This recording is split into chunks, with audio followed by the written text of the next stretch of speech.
So hello everybody, and a very warm welcome back here to the second day of this year's Sub-Sahara Spectrum Management Conference. So we had a fascinating day yesterday, covered lots of different issues, looking at kind of how to make spectrum work for Africa, looking at the issue of rural connectivity and the digital divide, and also looking at the issue of backhaul and how to deliver backhaul services.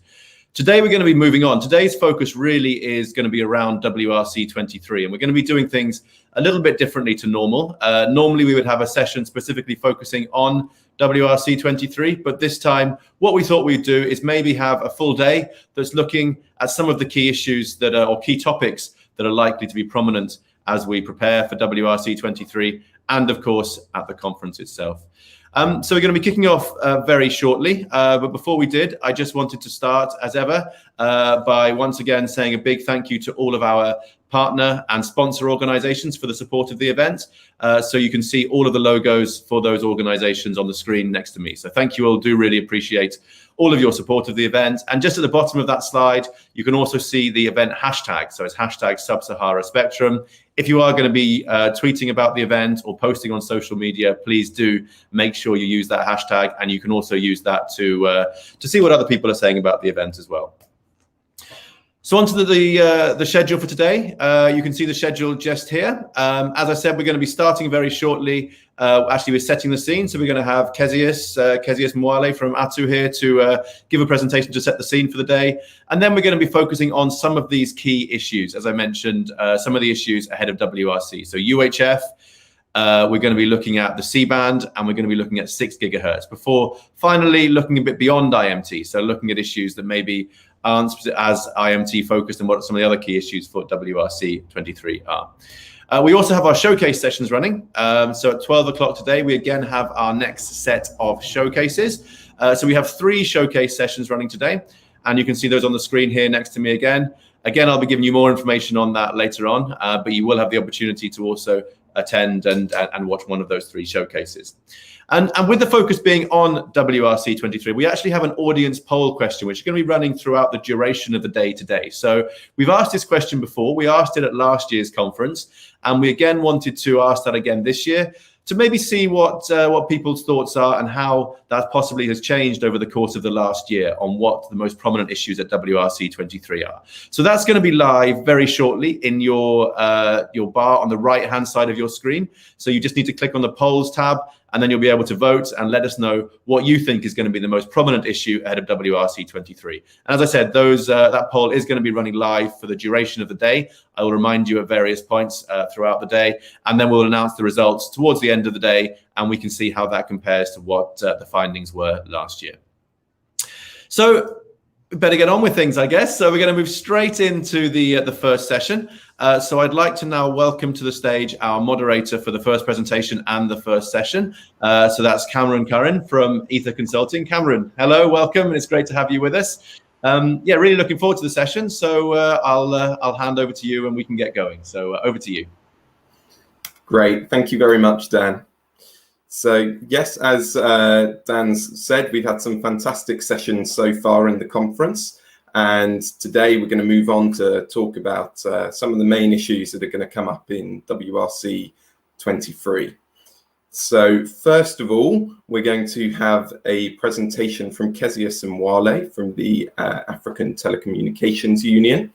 And at this point, I'm going to hand over to him to set the scene before we move on to the panel discussion, the first topic of which is going to be the future of the UHF band in the region.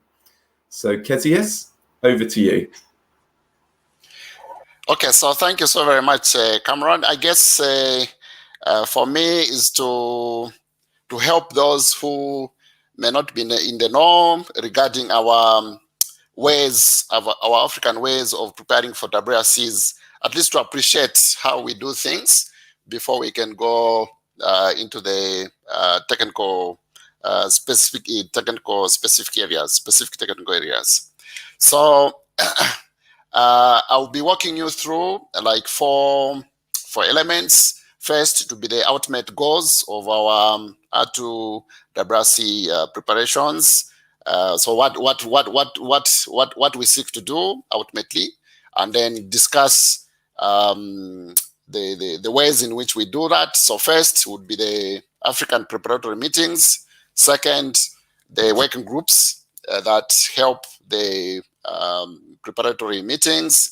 And then I will not resist the temptation of highlighting the most interesting topics. So look out for that. So what are the ultimate goals for our R2WC preparations? So these should be 4 of them.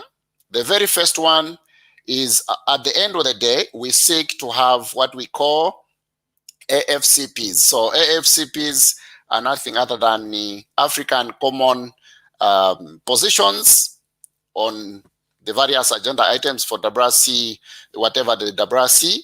AFCPs, the P there may also stand for proposals.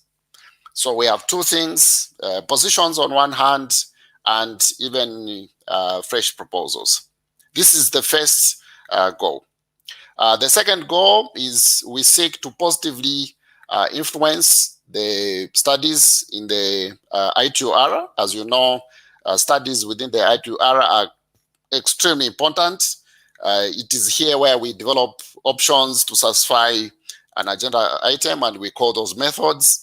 So we really seek to positively influence that by inputting documents to that, and also actively participating. The third goal is we seek to liaise with other regions, so ASMG, APT, CPT, CTEL, and RCC. Why? Because we want to see very early in the stage where we can have areas of give and take. Okay.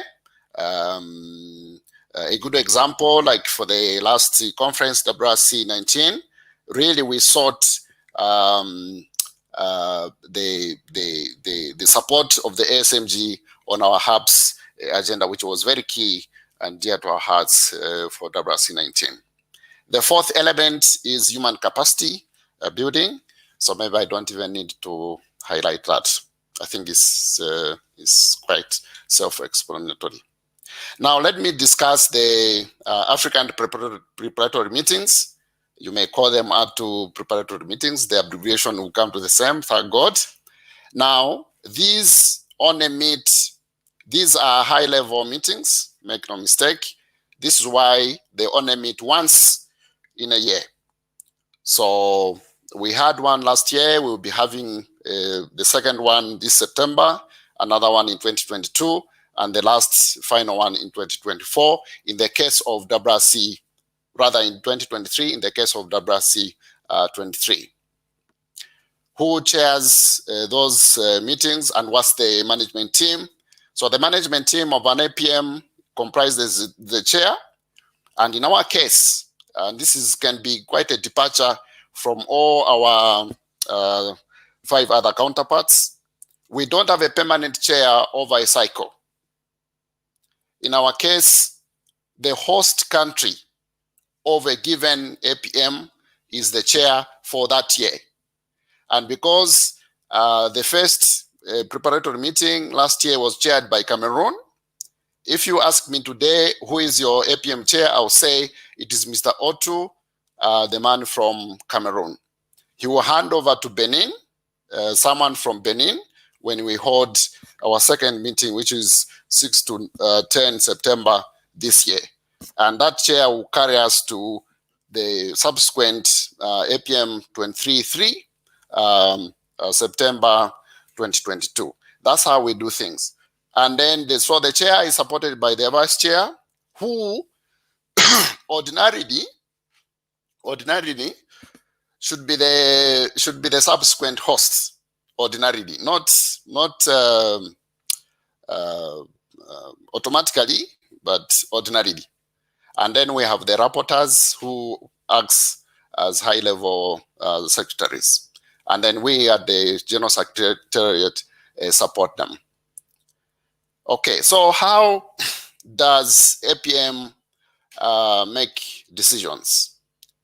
So our APMs make decisions, first of all, based on consensus, all right? failing which, in the few instances where the meeting cannot reach consensus, the chair has tried and all this, then the meeting invokes a hard rule. And that hard rule is 2/3 majority. Today we have those golden numbers, 16-4 and no more than 8 against. Now, if you go back to history, why we are still having this 16 versus 8 is that at the time this rule was developed, really the 16 was 2/3 majority, because the attendance of an APM from the African countries was circling around 20, 24, 25. This is why we have this. So basically, it's 2/3, but we have these numbers. All right, and then because of this hard rule, yes, you can have instances where you have 95%, like in the case of WRC 19. We went with, I think it was as high as 96%, 97% common positions, but really the region could not agree on the remaining 3%. So it is possible that you cannot have a common African position or proposal on a given matter. Who can attend an APM? Of course, are to member states. And then we have the sub-regions, 5 of them, ECOWAS, ECAS, the SADC in southern, IACO in the eastern and also the north. Then we have our mother body, which is the African Union. And then you have a permanent invitation from we give to the ITU as well as the other sub-regions as observers. The other category who can attend are our associate members. So these are industry people. They are able to provide input documents, defend them, and all this. But make no mistake, when things are hot, we are able to go into a caucus, a closed-door caucus, where it's only member states. That happens not quite often, but in 1 or 2 instances where something is too hot for the main meeting. And then let me discuss the working groups now. We have 7 of them, 1A, 1B, 2, 3, 4A, 4B, and 5. These are led by the chairs, supported by 2 vice chairs, and then each agenda item is given a lead champion. The whole logic and mandate really of a working group is to support the APMs in terms of developing technical recommendations on a given agenda item or a given matter. Attendance, who can participate, is similar to the APM. And then I've highlighted that in cases where we're having serious discussions, serious points of departure in terms of understanding from the member states, we are able to call for a closed-door caucus where only member states, exceptionally special invited guests, maybe to clarify 1 or 2 issues, may be invited. Now, let me end by giving you what we've seen as very interesting topics. So as you can guess, the UHF agenda, 1.5, extremely interesting. 1.2, 1.3. Why? Because of the 3.6 to 3.8 gigahertz. Okay, very, very interesting. But for us, close to our hearts is also Agenda 7, because there we really want to continue to seek improvements to the satellite regulations. We believe that today these are really working well. They really do not support developing countries in the manner and to the extent we would wish. Okay, so let me end here by simply restating and inviting all of you to our next APM 23-2. This will be 6 to 10 September. It will be hosted by Benin, but it will be virtual. Okay, it will be virtual, but it will be hosted by Benin as a matter of principle. Okay. So yeah. So if you have got any doubts or any question on a point of clarification you wish to seek before the main panel kicks in, you are able to do that now. Thank you. Great, thank you very much, Kezius. So that's very interesting introduction, and good to obviously give us the background in terms of the work that's going on behind the scenes to prepare for WRC 23. Thank you. So at this point, I can't see any questions from the audience, but I think it would be helpful if you could just expand a little further on the 7 working groups that you mentioned and the issues that they're kind of looking into ahead of WRC 23, possible. Yeah, sure. So maybe this is a golden chance for me to say that the first series of meetings for these working groups are like this period, July and August. And then, so yeah, very interesting topic. Of course, the UHF band, the 3.6 to 3.8 gigahertz, that should be very interesting. Both in 1A, working group 1A, as well as working group 1B. And then 4B, in terms of improvements to the SAT regulations, Agenda 7, that too should be extremely interesting. Now, at the level of the working group, there's no mechanics. Okay, so if a working group cannot agree on a single recommendation, they are able to simply lay down the options. Okay, they are not. There's no like compulsion for them to arrive at a single recommendation. So they have this gift of the doubt. If they cannot agree, they simply lay out the options for the APM to agree. Yeah. Thank you. Yeah, sure. Thank you. Okay, great. Thank you for that. So we've now got a couple of questions coming from the audience. So firstly, a question that's come in via YouTube, and that is some countries in Region 1 are looking like they may make a decision on the 6 gigahertz band before WRC 23. Do you think that this may affect the overall future of the band and discussions at the conference? Yes. So if some regions taking decisions before WRC 23, yes, you can expect that that will impact heavily on the discussions of the agenda at WRC 23, because I mean these people have made up their minds, so it won't really matter whether you are lobbying them for and against. Yeah. So in terms of impacting, yes, 100%. But whether that kind of scenario changes drastically the view of we in Region 1 has to be seen. You make no mistake, there's no peer pressure at WRC. Yeah.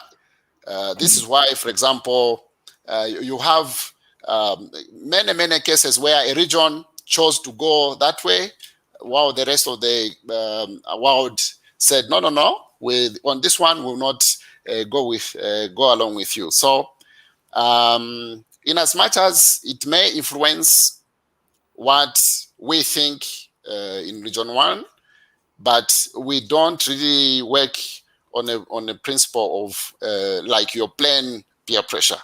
So that's what I would say. Yeah. Okay. Yeah, great. sure. Thank you very much for that. And yeah, an interesting question. So thank you. Sure, thank you. Okay, so we've got a second question here. This is probably a relatively short one, but the question is whether it is possible to find the information that you've just laid out about the preparations for WRC 23 kind of written down somewhere. And this question has come in from Charlie Lewis from ICASA. Yeah, sure. This one, I must admit, we are not doing well in terms of our information dissemination and all this. We just revamped our website. Yeah.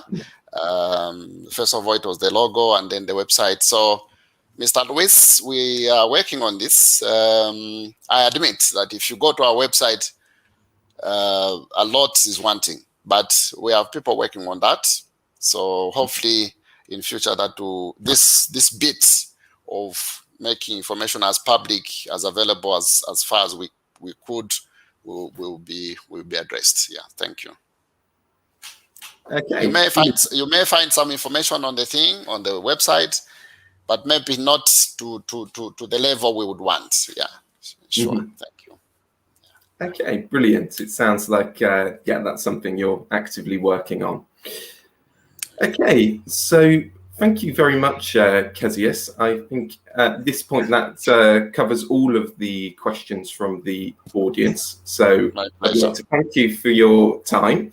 And at this point, we'll move on to the next part of this session, which is moving on to the first panel discussion of the day. Now, the topic of this panel discussion is going to be the future of the UHF brand in the sub-Saharan region. And in particular, we're going to be looking here at the potential for increased collaboration and coexistence between broadcasting and mobile services within the UHF band. So within this, we're going to look at various issues. One of those is going to be progress with regard to the digital migration and the reassignment of the 700 megahertz band across the region. We'll also then be looking more generally at the current and future spectrum requirements for each of the key services operating in the UHF band. And finally, we'll be looking potentially at the role that spectrum sharing might play in the future of the UHF band. Okay. So before we move on to that discussion, I think it's important just to give a little bit of background about kind of where we are in the UHF band in the region and how we've got there. So as many of you will be aware, in the past, the UHF band was predominantly allocated for digital TV use, digital terrestrial television, or in fact, even further back, analog television services, with a small amount of spectrum at the top of the band in the 900 megahertz band assigned for mobile use. Now, following WRC07, a co-primary allocation for mobile was given in the top portion of the DTT spectrum in this band, and that eventually resulted in the creation of the 800 megahertz band for mobile services. Similarly, moving forward then to WRC12 and WRC15, we saw a co-primary allocation of mobile further down into the band, and again, ultimately the creation of an additional mobile spectrum band, which is the 700 megahertz band. Now, in both cases, this, at least to a certain extent, has been facilitated by technical and efficiency improvements in the use of the spectrum by digital television services.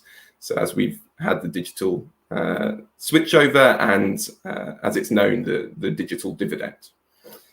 So that's the point we're at now with the three mobile bands in the region, the 700 megahertz, the 800 megahertz, and the 900 megahertz band. And in this session, really, we're going to be trying to look at where next, what's going to happen in terms of rolling out the 700 megahertz bands across the region, and looking further forward, spectrum in the sub 700 megahertz range. Okay, so for this discussion, we've got a great selection of panelists today, And first of all, they're each going to give a kind of 5-minute introduction to their perspective on this issue. So we've got 5 speakers today. They are Bashir Gawandu, chairman of the Commonwealth ITU Group, Renelle Lagrange, who is head of electronic communications at the Communications Regulatory Authority of Namibia, Victor Kweka from the Tanzanian Communications Regulatory Authority, Jean-Pierre Faissan from Broadcast Networks Europe, and Ross Bateson from the GSMA. So first of all, I'm going to invite Bashir to give his 5-minute introductory presentation outlining some of the key issues in UHF and in sub-Saharan Africa. So Bashir, over to you. Thank you, Cameron, and good morning to all colleagues at this conference. This topic is probably, in my opinion, the hot potato in the whole upcoming conference. It's probably number 1 issue because it is an issue actually with interest of very powerful lobby. I mean, people dealing with broadcasters. Broadcasters are the most powerful group, and mobile are another most powerful group. So definitely that's going to be a huge discussion. In any case, it was a topic that was postponed from 2015 conference, jumped another next conference, 2019, going into 2023 conference. The topic of digital dividend. I mean, as Cameron rightly mentioned, we did 800 megahertz ban in 2007. It was not easy, but it turned out to be beneficial to practically all citizens of Region 1 that I know of. And then we did the 700, which has been very, very tough for most of the conference 2012. Again, it turned out to be a happy decision for most countries. Then the next one, which is now in contention or in discussion, is going to be 700. Now, that will be, some people will call it 600, others will call it probably beyond. Now, for me, I'm going to rely on the discussions we have had some years back at the African level under the R2 conference. And in that conference, I picked 2 slides from the work we did for African Union Commission. And those 2 slides are going to be what I'm going to discuss. That's why I said from my slide, this is extract from African Union Commission document 2017, although we actually started the work before that. In that discussion at the Africa level, we use this chart now, seeing the deep green, which was already digital dividend 1. We have light green, digital dividend 2. That is the channels. These are UHF channels, by the way. And then the light green, which was at that time done, it was still been, if you like, harnessed because there's going to be digital migration. Digital migration is still ongoing for many countries. That's why it's a difficult topic, because many countries have not even finished their digital migration on the 700. Now we're talking about the next one, which was in amber. At that time, we said this is amber because it's likely to come. Can we go to the next slides? Then I will come back to this slide. Now, this is another slide in that same report, and we pointed that this is likely to come, and now it has actually come as N71. N71, because CGPP has already decided on that. But at the time we had that discussion, I think it was still in the works. So this was was predicted even at that time. This was before the last conference. So this was predicted. We actually brought to the forefront the African countries will start thinking about this. The idea is to give them heads. That's why you can think, don't make too much investment in this, because it's a potential let go its potential. It's still a tough one, but I mean, can you go back to the last slide? Yeah, good. So why is this still been discussed? In my opinion, role of regulators to find efficiencies in the use of spectrum or use of scarce resources that are managed by the regulator. We, at various times when there was proposal, and frankly speaking, I was part of a lot of, at least almost all the proposals on this, from 800 down to 700, and this one I know is also, I was also part of the discussion from the beginning, that it is because we have seen some inefficiency in the management of that particular segment of spectrum, and that we think there can be additional benefit in the efficient use of it. Now, why is this so? In some countries, this is pretty much chalked up. Even if you, even the 700, 600 fully chalked up in some countries, whereas in others, it is hardly used. Like for example, in Arab region, there's hardly any use of this band from 470 upward. So in some countries, even in Europe, they have even decommissioning DTT, like Switzerland has already started. Others are beginning to talk about or to follow suit. So there is that recognition that this band can be better used by other services, or at least can be shared between different services. Now, our role, again, as regulators, is make sure that all services or other services are not, the existing services are protected and no service is given priority. But also, you got to also, as regulators, think about efficiency. How many countries, for example, if I look at Africa, how many sub-Saharan Africa countries will require 200 high definition channels? And for how long? These are some of the, and that's on the UHF band. These are some of the topics we need to ask ourselves, and whether or not we are not just holding on to an important resource just to protect turf. You know, it's not an easy topic, like I said. It's very controversial. It's hot, but we're gonna have to talk as regulators and make sure that we can actually say it the way it is done. The red one, in my opinion, is still subsist, and perhaps that might still give us what we need to retain the current services and indeed the expected future growth of the channel. But again, it's something that's going to come up for discussion. It's on agenda 1.5 of the next WRC, and I think we as a community will have to think of how best to use different services like the broadcast, the mobile, and the PMSE, all other services that are in that. How do they coexist?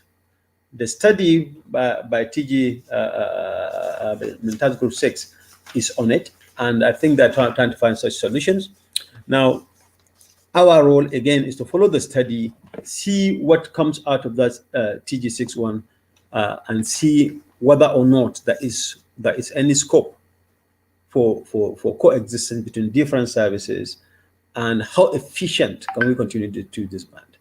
That is my take on the topic. Thank you very much. Great, thank you very much, Bashir. And I'd just like to invite anyone in the audience, if they've got any questions for Bashir, please put them in the chat, and we'll try to discuss those topics in the later panel session. So thank you, Bashir, and we will speak to you again in the panel session following these introductory presentations. Now, the next introductory presentation is going to be from Renelle Lagrange from Communications Regulatory Authority of Namibia. And I believe Renelle is going to be giving her perspective on the role that regulators are able to play in ensuring equitable spectrum access for all users. So, Renelle, over to you. Thank you very much, Cameron, and thank you for the invite.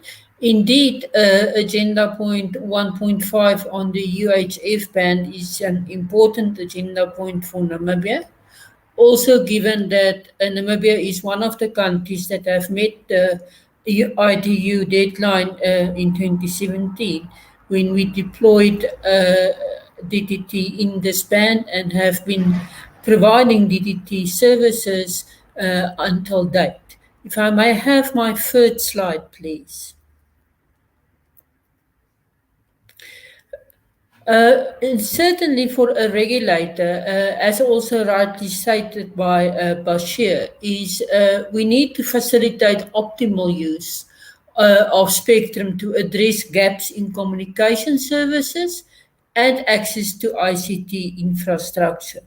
This is a very important point also for Namibia, in where we have a vast country with a small population, but our citizens have equal right to have access to information and also to be able to use advanced and innovative services.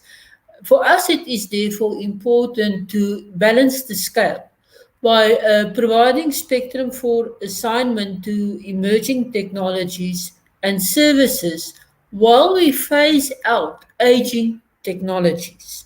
And this is extremely important for us because your aging technologies tend to be spectrally inefficient. At the same time, it's necessary to ensure fair distribution of spectrum between market players. In the instance of the 600 megahertz band, we are specifically looking then at the broadcasters and telecommunications providers to find a fair distribution of spectrum. May I have the next slide, please? We must remember that the agenda point under discussion is not to commence with a third migration of broadcasting services like we have done for digital dividend 1 and 2. This is to come to a stage where the services can coexist. And it is not only broadcasting and mobile. We also have other services that have been allocated in this band on by a footnote status, or sometimes, as per the footnote, have a primary status in the band, like a radio astronomy. It is therefore extremely important that we will have flexibility in the allocation of services in the UHF band. And this will certainly differ from country to country. In Namibia itself, we have already no more land mobile services in this band. It has been discontinued. At the same time, after 6 years of television broadcasting services, we are starting to see a decline in the DTT use of the UHF band, in that one of our layers is already vacant and no longer utilized, while 2 of the remaining 3 layers are only used to a limited extent. So we already see a shift in how services will continue forward. If we may move on to my last slide. And therefore, for us, the consumer is king. We need to, in balancing our approach to this ban, we have to consider the future consumer needs beyond 2023. And this needs to be the key consideration. In the case of Namibia, and I believe some of my other neighboring countries and countries in the region as well, we need to guarantee access to information. With newer technologies, however, access to information does not necessarily mean broadcasting services. We also have video on demand. We have various WhatsApp, Facebook, and all of them are relying on mobile networks or fixed networks for access to information that they can provide. And then, most importantly, is also then access to broadband telecommunications services in rural areas. The COVID-19 pandemic has leapfrogged Africa into the digital area because we are reliant on digital access to continue our daily lives, as face-to-face interactions is not always possible or is restricted. And broadband has become also extremely important because we need to have rural access to continue online education, to continue e-health services, e-agriculture services, and etc. And therefore, the question also arises, can the same networks be used for distribution of broadcasting services? Or do we need to have broadcasting services remain as a terrestrial deployment as is?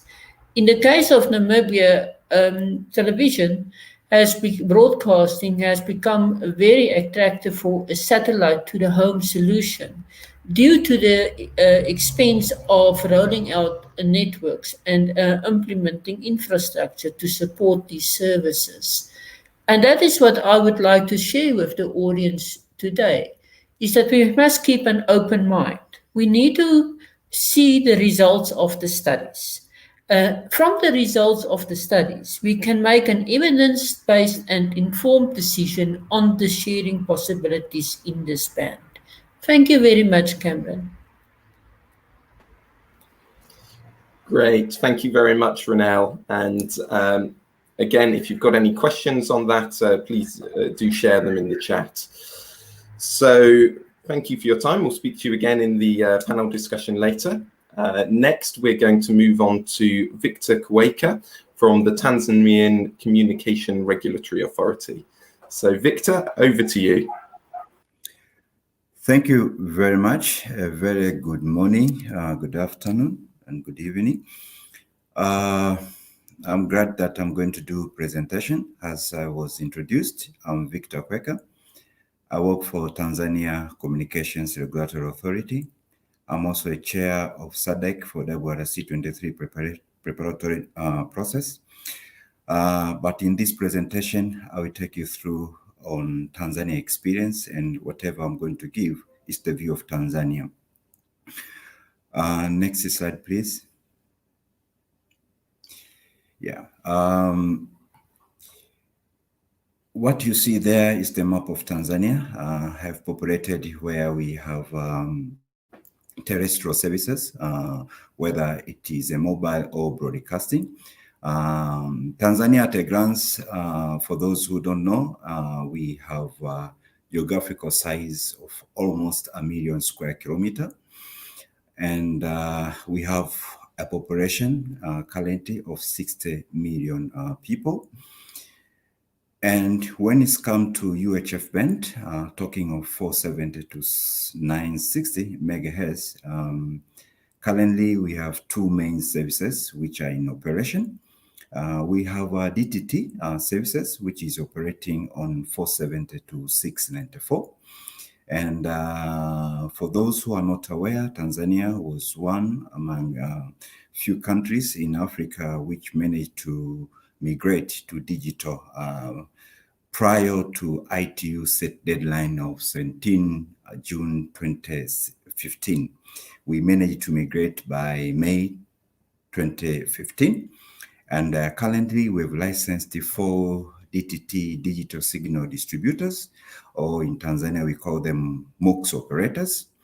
And we have a converged licensing framework which allow MOX operator or digital signal distributors also to use DTH to supplement DTT coverage. As you might be aware, with the geographical size that we have, it's very difficult to cover all the places just by using one technology. So digital signal distributors are also using DTH to provide services, which is also provided by DTT platforms. So they're using 2 platforms to provide services to their customers. In places where you don't see the green dots, Most of these places are the national parks or game reserves, where either there are very few people or the populations over there is space populated. People over there is space populated. With the DTT, so far, after migration, we have been monitoring the expansion of the DTT network in Tanzania. At the same time, we also monitor the trend all over the world regarding the technology. Tanzania, as other countries, have allocated the band 800 and 700 for IMT.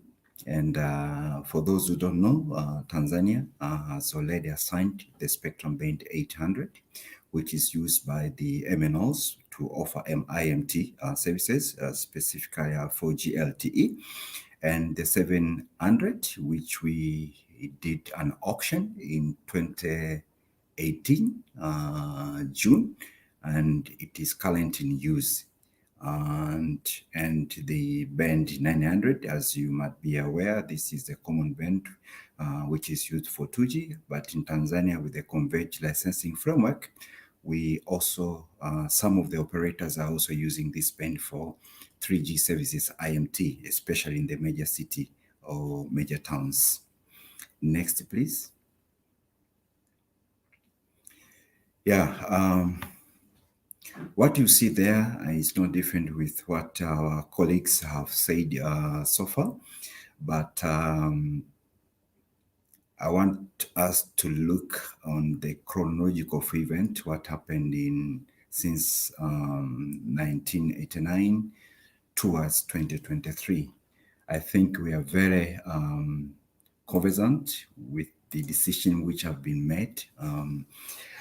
Tanzania, as part of Africa, as part of ITU Region 1, remembering far back that we are using the GE89 plan, which was typical analog TV broadcasting, and the band from 470 to 862 was allocated entirely for analog TV broadcasting.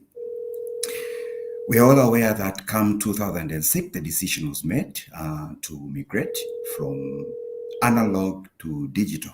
And then the entire band was allocated or designated to be used for digital TV from 470 to 862. Come along WRC 2007, there was a decision that were made to identify part of the band which was allocated for digital TV broadcasting to be used for mobile services, particularly IMT services.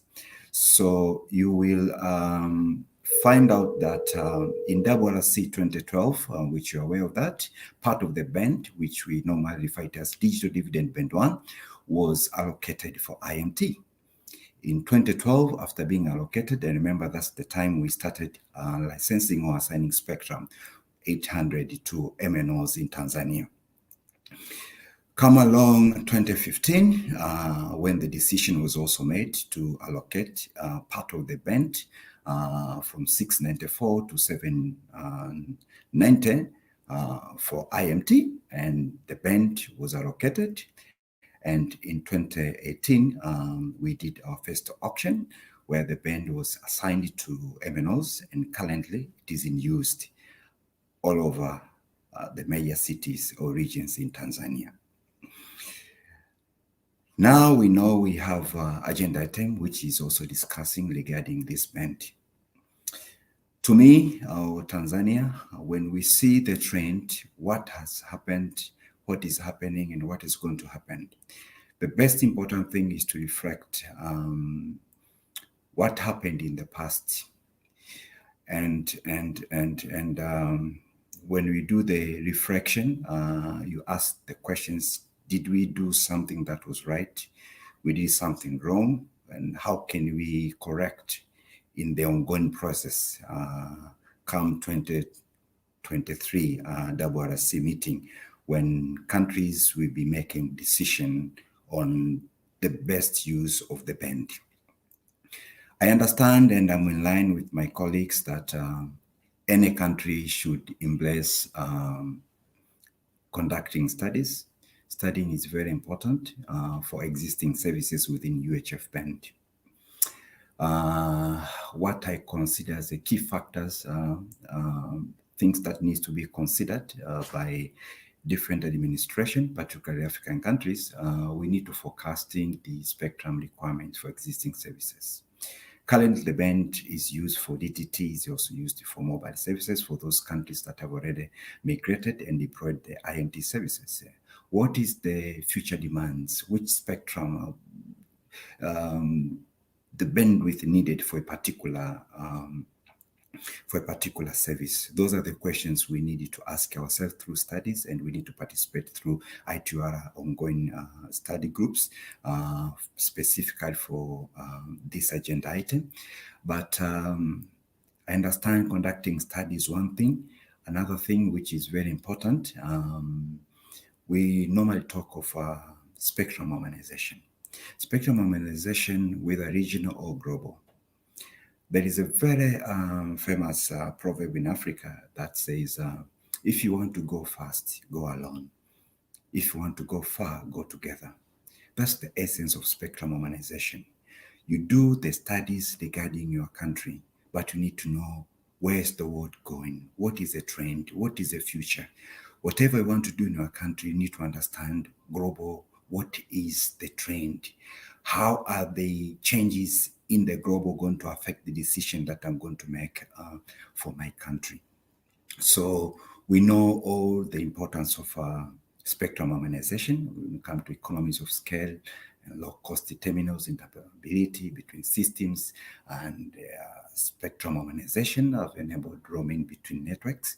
But there's something which is sometimes we may focus so much in harmonizing our position in the region or in the global, but sometimes we may forget to harmonize within the country, and I will try to explain it a little bit. Normally, when we speak of spectrum harmonization, that we agree that this band is going to be used for certain services. That is very true. But that process has to start within the country, has to start with the key stakeholders. We have seen that sometimes we may harmonize globally, but the actual implementation within the particular country not started or not possible. The reason because the key stakeholders were not involved from the very beginning. I understand, I was speaking from a regulator point of view. As a regulator, we have key stakeholders. Just to mention the few, we understand the key stakeholders are the government, and who is the policymaker, by the way. There are consumers and there are operators, or I can say industry players. And all these stakeholders have different interests. And one of the difficult tasks for any regulator across the globe is to balance the interest of these key stakeholders. We understand the government as a stakeholder. They are thinking of tax revenue. They're thinking of creating more employment. They're thinking of universal access. As a regulator, whatever change you're going to make in the use of a particular band, these are the interests you need to think about. How are you going to meet this government interest? At the same time, the operator or industry player or the licensees, they have their interest. It's the business protection and the profit maximization. These are the things we cannot avoid. At the same time, there are consumers. The consumers, they are thinking, they're looking on the accessibility of the services, quality of service, quality of experience. They are also thinking of the reliability of the services, affordability, safety, and privacy. These are the things, as a regulator, we need to make sure that we balance. So whatever change some administration thinking about that we are going to impose, we need to take these key stakeholders' interest on board. We know most of the countries we have established National Preparatory Committee, and through this committee, these key stakeholders' interests should be taken on board. We are almost halfway of WRC 23 cycle, and through this process, if there is any administration has not yet started engaging these key stakeholders, we have to start doing that, so that by the time we are at the end of WRC, we are going to make a decision. We are all on the same page. We have harmonized within the administration, and when we go to WRC, we harmonize within the region or global. Thank you very much. Okay, thank you very much, Victor. I'm going to have to cut you off there, but obviously we'll bring you back in when we get to the panel discussion later. So thank you very much to our panelists so far for giving us a great introduction on the regulatory side of the issue. We're now going to move over to looking at the industry perspective here. So first of all, we're going to hear from Jean-Pierre Fessin from Broadcast Networks Europe, and I think he's going to be giving you the perspective from the broadcasting industry. So Jean-Pierre, over to you. Thank you very much, Cameron. Good morning, everyone. I think this session is about the future of the UHF band, and we will all agree, and this was also stressed by Mr. Quaker, that this future needs to be supported by a balanced framework. And I will argue in what follows that stability in the current allocation for 470, 694 MHz band allows the optimal balance. I represent Broadcast Networks Europe, which is a trade association for terrestrial broadcast networks operators, and our interest expands beyond Europe by monitoring very closely what's going on in the world, and especially in Region 1 around digital terrestrial television. So let's take a look at that picture, and that will be the next slide, please. As you can see, digital terrestrial television is a worldwide Region 1 and also Sub-Saharan Africa success story. And for Sub-Saharan Africa, there is a strong dynamic going on. 41 out of 48 countries in Sub-Saharan Africa have launched digital terrestrial television.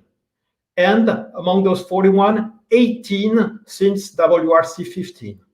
So this is a very recent, very strong dynamic. This is not aging technology. This is something which is developing right now, because when you launch a network, it takes maybe 5 years, perhaps more, depending on the funding, to deploy it completely, and then you expect it to run maybe 15, 20 years. So this is a long-term investment which will bring long-term benefits also. First one being a major enabler for analog switchover, but also supporting strong and resilient consumer usage. Of course, there are new usage, but linear television remains very strong.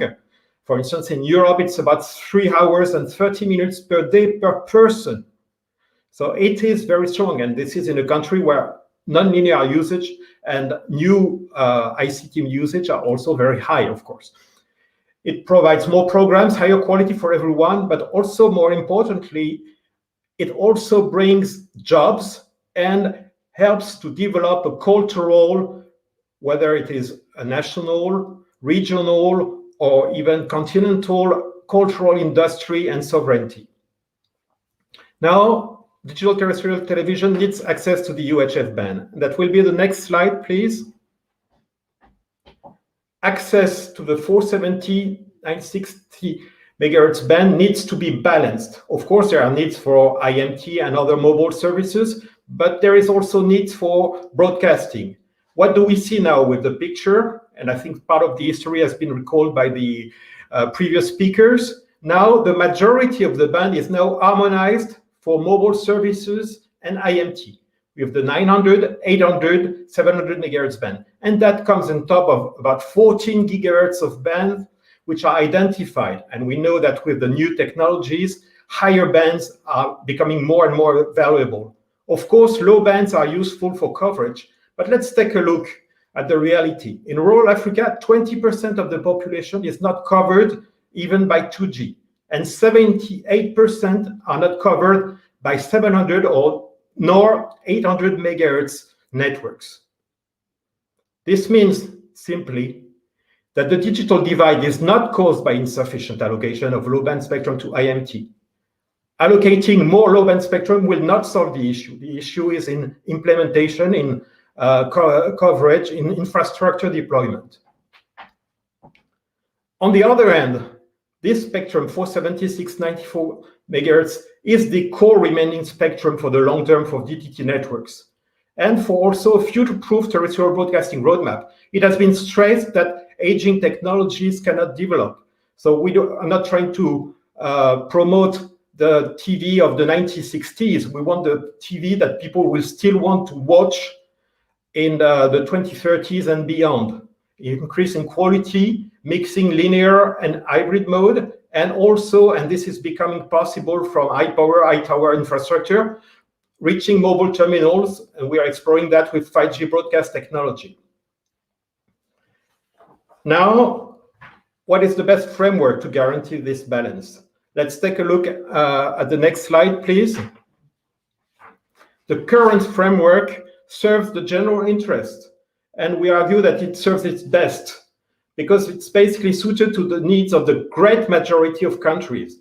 And let's just take a look at what came out of the ITU questionnaire. 95 countries in region 1 identified that 224 megahertz or more, that is at least 476-94 megahertz band, are needed for long-term for DTT. Also, this spectrum used for broadcasting can also be shared efficiently. It's been said with radio astronomy, but also with the PMSC, which is also a very important application, which happens everywhere. It works on secondary basis, but it uses very efficiently the TV white spaces, and there are new technologies emerging using those. Also, the current framework states that other use are possible if they protect services in nearby country and respect the Geo6 international agreement. So there is a possibility for a country who would want to do otherwise to do it. Just has to not interfere with the other. And that's where stability is essential, because broadcasting, for technical reasons, broadcasting and IMT cannot easily share the same spectrum between two neighboring countries without interference issues. It's required extensive planning, and this has been done to allow the first and second digital dividend. Knowing that, it means that co-primary would not mean flexibility, each country acting independently. It would mean uncertainty, and that's contrary to the purpose of harmonization and regulation, at a time when still 27 sub-Saharan African countries need to plan the analog switchover. So this will be my conclusion. In the next slide, please. The key for WRC 23 is regulatory stability for the 476-94 megahertz band, because that will allow this core spectrum, which is the basis for ongoing and planned dynamic in sub-Saharan Africa, to be stable, and this will enable the analog switchover. With DTT recently launched, this must remain available for the long term, way beyond 2030, and this will bring a host of benefits. Thank you very much.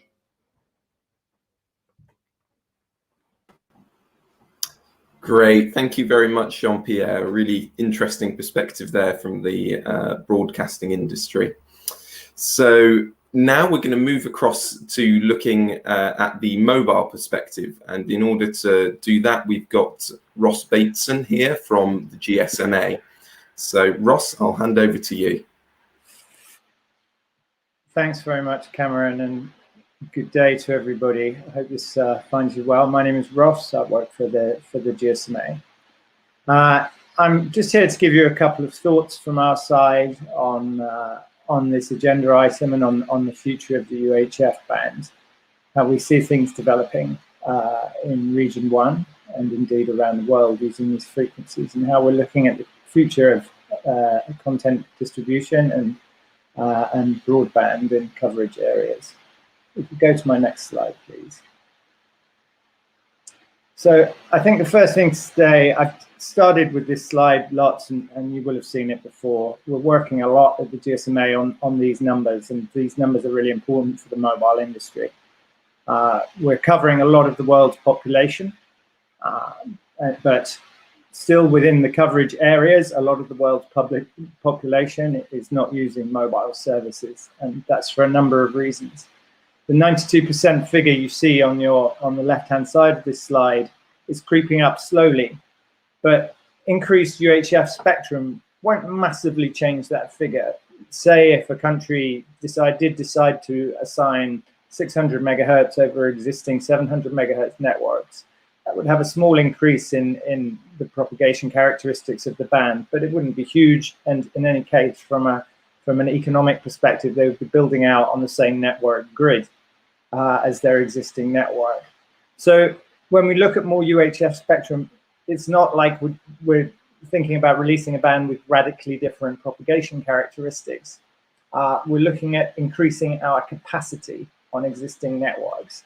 And that's the crucial thing about this agenda item, increasing capacity in coverage bands below 1 gigahertz to try and match up between urban mid-band networks and rural sub 1 gigahertz frequencies. If we go to the next slide, I think we'll just cover some of the things that we're talking about at the moment in terms of how we're going to use more sub 1 gigahertz frequencies in the mobile sector.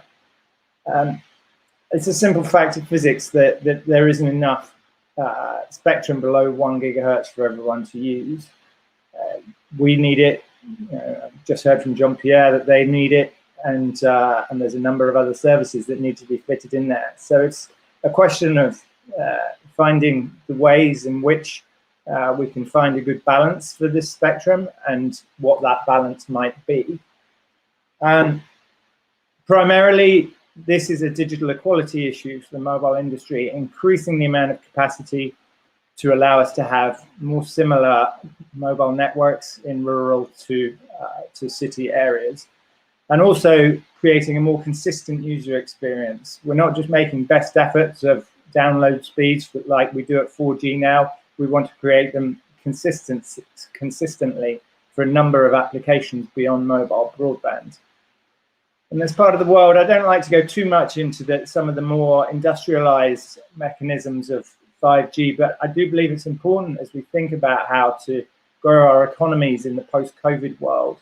We're looking at a lot of industrialized countries really pinning hopes on new eras of digitization and getting connectivity, 5G level connectivity to as many of your consumers as possible, by the latter half of the 2020s will be a crucial part of keeping up with these economies.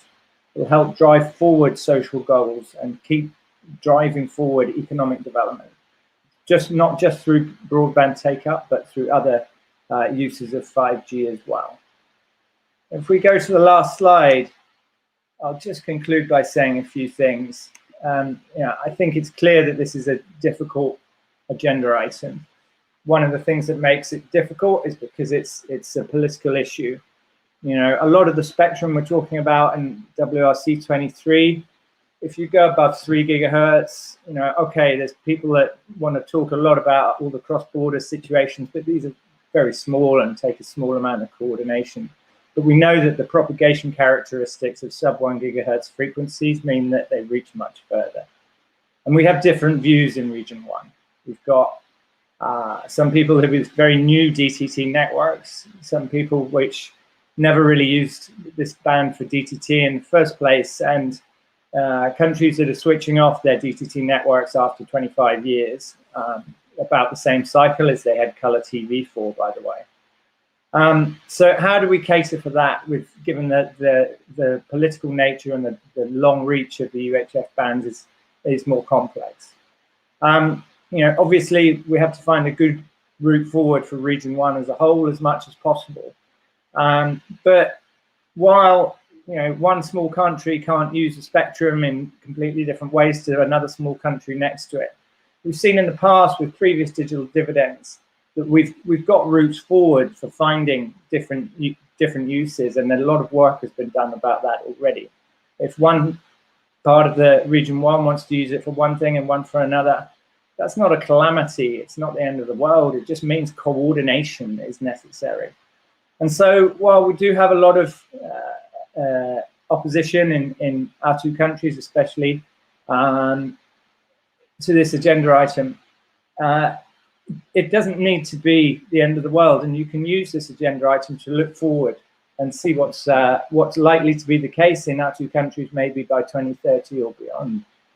I would say also that there's this paradox in our two countries that while there's a lot of opposition in this part of the world to this agenda item, it's also part of the world that really needs this rural capacity more than anyone else, and that's something that we've got to find a good balance for.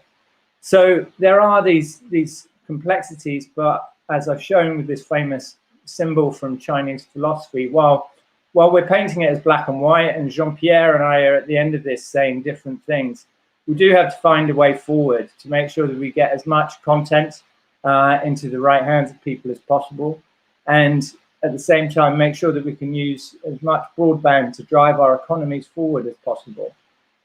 The mobile allocation at least will give everybody that flexibility to move in the way that they want to, and make sure that we can move forward, if not with an approach that's exactly the same throughout the region, at least one that makes us find this balance between different needs and allows us to move forward and find a good future that develops societies and economies as much as possible. So that's all I'll say for today. Thank you very much indeed. Great, thank you very much, Ross. Again, interesting to get the mobile perspective on this issue. So as you can see, we've welcomed back all of our panelists here, and we've now got about 20 minutes for a discussion on some of the key topics that have come up in those introductory presentations. So we've got quite a few questions from the audience, so I'll try and get through as many of them as possible. And to start, we've got one here from Bobby Kohala from BK Enterprises. Now, this probably goes to those on the regulatory side of the argument. But the question is, there are many important users of the UHF frequencies, including broadcast, PMSC, mobile, and PPDR. How much spectrum do all of these users actually need? And a final comment to say, surely there is enough bandwidth available for all the needs of all of these to be met. So perhaps one of you on the regulatory side would like to take up that issue. Okay. Who can, I mean, Victor, me, or Ronel? Okay. Yes, if you would like to come in, okay. Bashir, it'd be great. Let me take so the issue was, I mean, how much spectrum is available to balance the various needs. Normally, if you ask any of the groups, they always tell you that, oh, we need all of this, we need the whole thing. But that's how it started. Even with 800, they say, oh, we need all of it. But eventually we found out actually they don't need all of it. Then we looked at, that's when we decided on 800. Then second comes the 700. They also raise hands and flags and say we need all of it. Again, turn out that actually it's not all needed. Even the 600, it is possible that the study from the TG61 might show that it's not only because time changes from when the last study was conducted and the current situation. Just like I mentioned, some countries have started turning off DTT.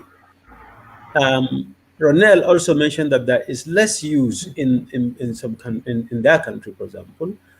I can tell you that I have several devices here that DTT was not one of, it's not one of them, and I'm in Abuja here. I'm sure it's happening all over. So the truth of the matter is that it is possible that there are people out there that are using it. Yes, of course, particularly Europe. There are many countries like Italy and others that are probably heavily using that. But frankly speaking, I know the Arab group and most of Africa is not in that heavy use. It might be planned, as bureaucrats will all do that, but it doesn't mean that it's use or doesn't mean that it's demand. What is important is how do you balance this, making efficient use of that spectrum band as regulated for the benefit of the citizens, because which one delivers the most economic benefit without necessarily hampering the other? How do we balance that relationship? I think that is where we have to, as regulators, normal regulators are supposed to be firm. It's not always an easy decision, it's a difficult one, but regulators are meant to take difficult decisions. But if decision benefit the people, you do it. It's tough, but you can't shy away from tough decisions. Now, do we need all of this? I mean, like I said, 200 high definition channels. I think it's something that we need to justify to ourselves whether we actually need all of that band, even as at today. Now, the other services, PFCME and so on, yes, they have been coexisting. Can they not coexist? Again, the study from TG6 will probably give us some highlight of what is the current status of where we are headed. But the truth of it is that we should have open mind. And also, really, one key important point that Victor Peck, I think it's a really good, important piece, that internal discussions is very important. If not for the internal discussions that we had difficulty in Nigeria, we would have started migration even before the WRC 12, 2009. But because of the various push and pull between different groups, now it hasn't happened. So internal discussion is important, very important. But I mean, that doesn't also stop the external or international discussion. We can make this if we think it's fair and reasonable, and make sure that all services can coexist, and that band is sufficient for the demand and it delivers the most economic benefit under the circumstance. That's my take on that. Thank you, Bashir. So I think at this point it would probably be good to bring Jean-Pierre into this discussion. Obviously, you mentioned there the history of the 700 and the 800 megahertz band, but there are certainly differences in the situation now looking forward potentially to the 600 megahertz band, and perhaps the potential for increased efficiency for broadcasting use is more limited in this instance. So Jean-Pierre, I don't know if you want to kind of come in on this topic. Yeah, that's very, very true what you're saying. I think the first digital dividend came out from the efficiency gain from going to analog television to digital television, and we know the gain in efficiency is huge. And then what made possible the second digital dividend is the fact that an improvement both in transmission and coding technologies allowed to improve things still, and so bring the people the services they need while releasing some spectrum. And this was possible. We don't foresee the same progress because we've reached, and I think everyone recognizes that with DVB-T2, for instance, which is used in most African countries or considered in most African countries, we've reached the most efficient coding and transmission technology. So there will not be any progress beyond that. And also, there is at the same time a need for increase in picture quality, and also perhaps reaching mobility, which may use the same infrastructure, but with slightly different technologies, such as technology like 5G broadcast adapted from the 5G world, but dedicated to broadcasting. Mm-hmm. So right now we're in a situation where we don't see the gains possible, and we see the needs. Mm-hmm. Okay, great. Thank you, Jean-Pierre. So I think to kind of wrap up on this question, I think there are clearly issues to be overcome, but there is a desire and a willingness to try and find the most efficient solution here within the UHF band, both from industry and obviously from the regulatory perspective. So now, looking forward to some of the other questions we've got in from the audience. There's a couple here for Victor from the Tanzanian Communications Regulatory Authority. So firstly, Victor, how did your country extend DTT in underserved and remote areas? And secondly, the question here is, what are the main backhaul used in connecting the TV content providers to the signal distributors in Tanzania? Okay. Thank you very much. Thank you very much, Cameron. And we respond to those questions as follows. Regarding the extending DTT in underserved and remote areas, as I've said earlier, is that in Tanzania, the conveyed licensing framework is technology neutral. We understand the geographical size of our country. We could not restrict the use of DTT only all over the country. We understand it's running the cost of operation of DTT tower across the country with the geographical size we have is too huge. So MOOCs operators or digital signal distributors were allowed to use the DTH to complement or supplement DTT coverage across the country. So the places where the DTT signal is not available, still those people can get the same content which is available through the DTT net platforms through the DTH platform. And regarding the second question about backhauling, as I've said, I will repeat again, with the geographical size, it is very true that the number one backhauling technology for DTT transmitters across the country is satellite. So most of digital signal distributors, they are using satellite as the backhauling to connect the remote site where the DTT coverage is available. And the question also was asking it was about connecting TV content provider to the digital signal distributor. What are the criteria one use?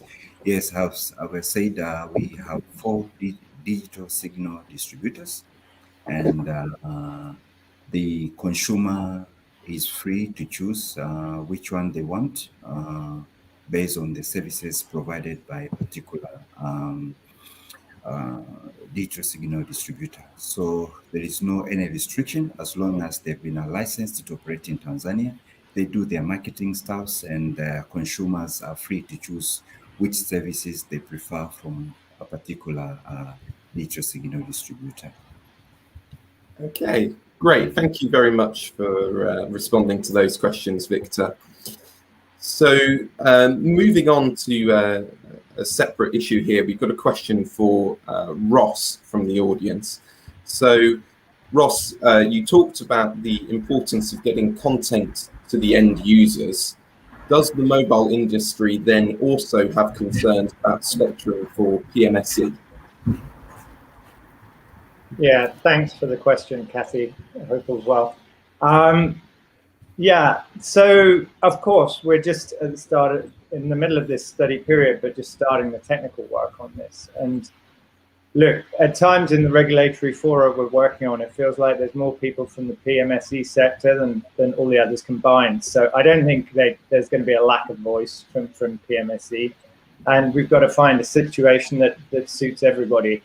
You know, my yin yang slide included PMSE along with everybody else, and that's of course an important thing. As we keep saying, nobody wants to stop anyone watching the cup final or any of the other things. And you know, our head of spectrum in the GSMA comes from a background of running certain sports events and having a very high concern about PMSE issues. So that's fine. We're looking into all of that. PMSE is an important service along with all the others, and I don't think we need to pick them out in particular. You know, at this stage, we've got to find a solution that keeps everybody happy. That's true of me, that's true of Jean-Pierre, that's true of the PMSE guys as well. But really, we do not need to be concerned about PMSE lacking a voice. They're really one of the loudest at the RTU at the moment. So they're of course taken on board, but I think their voice is very clear. Mm-hmm. Great, thank you for that, Ross. And then, again, moving on to another question here from Roger Bunch from Free TV Australia. So taking into consideration the diversity of existing services in the 470 to 694 megahertz band, do you believe a number of solutions are required for national regulatory agencies to have certainty for the range of diverse sharing scenarios? So perhaps Ronelle, you would like to come in on this issue? Okay, thank you very much, Cameron. Yes, we all realize that there is different needs in this band with different diverse needs.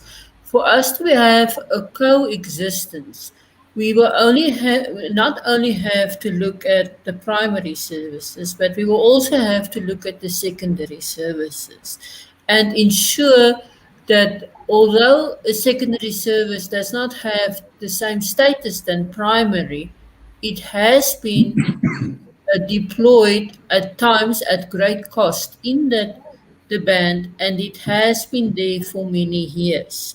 But it will retain a secondary status unless there is a different decision being made. However, at the same time, some regulators and some administrations has also assigned different technologies on a national level. For example, TV white spaces. However, in the future of TV white spaces is to be seen in terms of sustainability. In the case of Namibia, TV white spaces is not allowed after a failed trial. That it was not sustainable in a vast country like Namibia. And also taking into consideration that we've got 97% population coverage of 2G and 84% population coverage of 3G already. It will differ from country to country. And that is where the difficulty will be to reach common positions, because each regulator and each country would like to serve the needs of its citizens to the best of its ability. So I think the diversity of services and the sharing methods available may tend more to license shared access and not allow for free trading of spectrum, to be enabled to match the needs of the different spectrum and different services in different parts of the band. That is the way I see it forward. Thank you, Cameron. Thank you. Great, thank you very much, Ronelle. So we're reaching the end of our time here, but I'll just quickly ask one more question from the audience, which is, do the panelists see a future for white space technologies in the UHF frequencies? So I don't know, would any of you like to come in on this issue? Yes, I can chip in. The thing is that white space technologies, just like the secondary technologies, the PSME and so on, have a role to play in filling the gaps.